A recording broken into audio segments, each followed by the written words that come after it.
Good morning, good afternoon, good evening. Whenever this video finds you, I hope you're having a rad time. I'm the Figure Dude, and on today's Work in Progress Wednesday, I'm going to be making two AEW stars, MJF and Brian Cage. Without further ado, let's talk about some figures. Dude.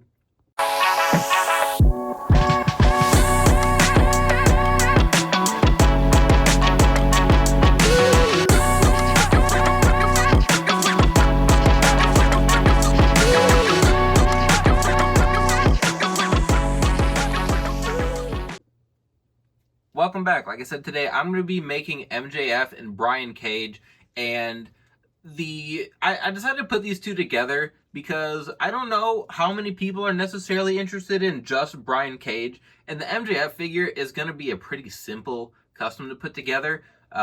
It's going to be a little bit of acetoning, and I got to repaint the crotch piece, and that's about it. It's going to be a pretty quick one. The Brian Cage, however, there's a lot more to it.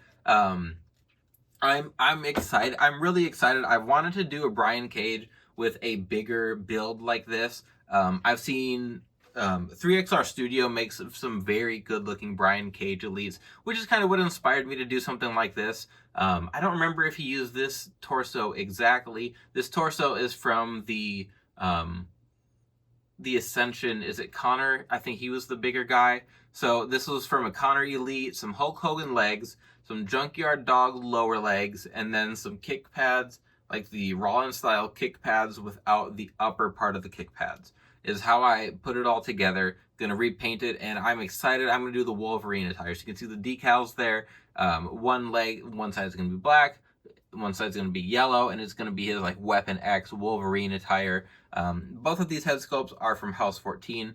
So we've got this one with the like more hair, the faux hawk kind of look, and then we've got the mohawk look over here, and they are misprints, so there's a couple things wrong with the head, just minor things.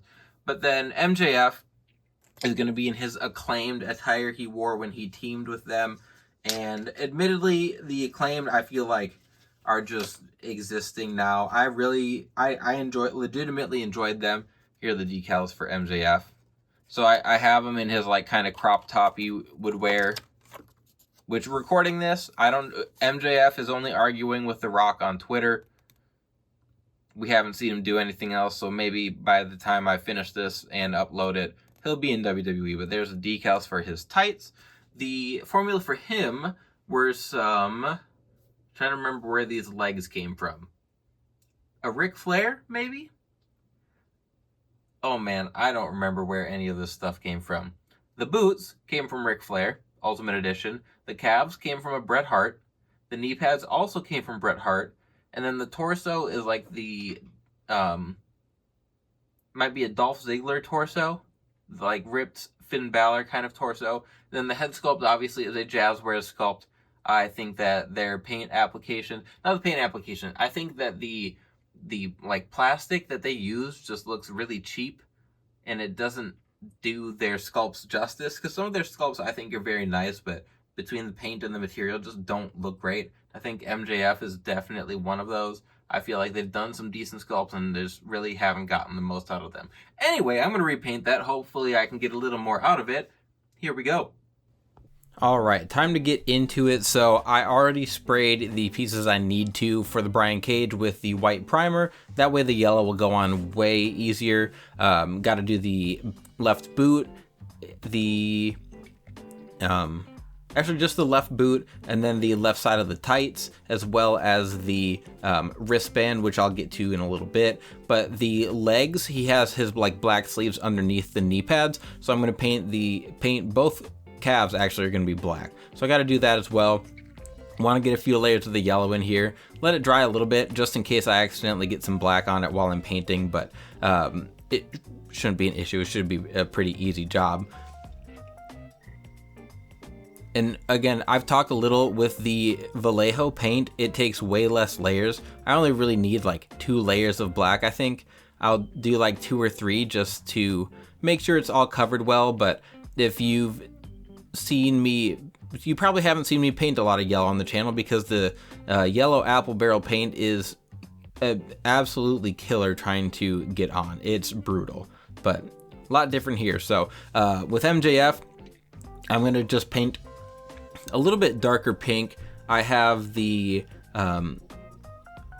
this I actually did. I used a bright magenta paint. I just didn't have that color for Vallejo, and it covered well. I only need a little bit of it. It doesn't need to be perfect, so I'm gonna get that in there for MJF just so it matches a little bit better. Again, here's Brian Cage. I put everything together. I want to paint the black above the knees as well, and give him that like knee sleeve kind of look. And without the blue to kind of pop on that attire, it looks kind of plain. I don't like just the yellow and black by itself. With the MJF head, I'm repainting it completely. I'm gonna repaint it with the tan skin tone. I'm gonna seal it, and then I'll repaint the hair and eyes and everything. Decals for MJF are super easy, just one on front, one on back, and then they're gonna kind of be covered up by the shirt he wears anyway.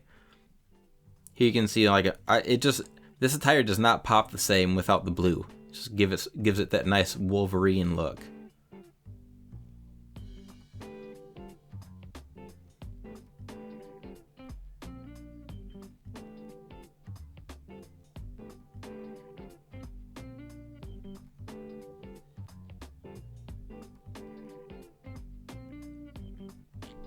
Putting on the decals on the tights, I had to make sure I had to make sure my line between the black and yellow was good so that it looked good on the decal. Both of them, I think, turned out pretty well. I've painted a few MJF heads, repainted, and for the hair, I just use a darker brown. Same thing I'm going to do with the Brian Cage. I'm going to paint the top. I'm going to paint his sideburns in that same color, and then I'm going to use a lighter brown and just paint that around the head instead of dry brushing.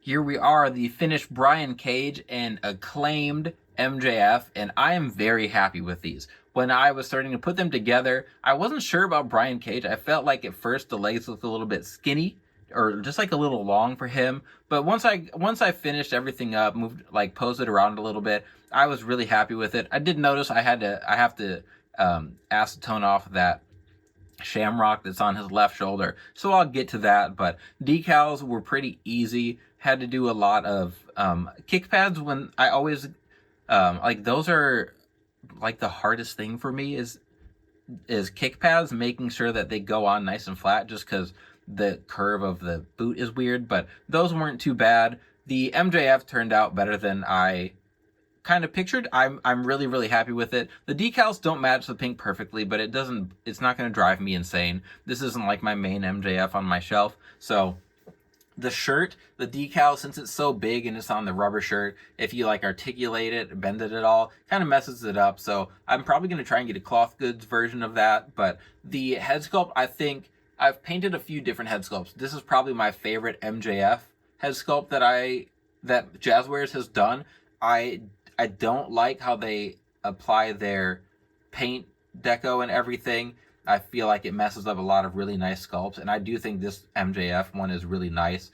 I'd love to get an updated MJF, and I'd really like the Iron Man attire, the all white one, which I also made a custom of that. But I feel like Jazzwares has really kind of missed their target on the MJF figures, so I always have a lot of fun redoing them. Steinsenberg Customs, I think that man has done more MJF customs than anybody I know. So he's done a lot. His formula is a little bit different, but really, really happy with this one. I do plan to make another one. I haven't decided what attire, and I do actually gotta grab the other Brian Cage head. So we've got the short-haired kind of faux hawk look. This one I don't have. What am I trying? Any sculpting clay in it, so it's not quite as tight. But there's the mohawk look, which is just different than what we've gotten from Jazzwares. So that'll probably end up being the one I keep on there. And again, both of the Brian Cage heads had some imperfections. They were misprints that I bought. So if you do notice any of those, that is why House 14 always does a fantastic job printing, and his standard for what he was actually willing to sell is very high. So you keep that in mind if you do ever order from him, which if you're going to order from him, do it quick, because I think he is kind of closing shop or going on a hiatus for a while. So if you have, he has some fantastic stuff, you should pick it up. But anyway, that is everything for today. If you'd like to see some more AEW guys, if there's some New Japan guys, I don't know, if there's anything you want to see in Work in Progress Wednesday, throw it in the comments. I know someone recently asked me to do a Joe Gacy, which I want to do. He's on the list. I've got a lot of stuff that I've already done that I need to get on the channel. I've got to get the right parts for him, decide what attire. There's a lot that goes into it when I make customs. I don't just willy-nilly make whatever I want. I mean, I kind of do. I'm a grown man. I can do what I want. But anyway, if you made it all to the end, if you're still watching, I appreciate it. Please continue to like, share, subscribe, and remember, you can't buy happiness, but you can't buy more action figures. Figure Dude out.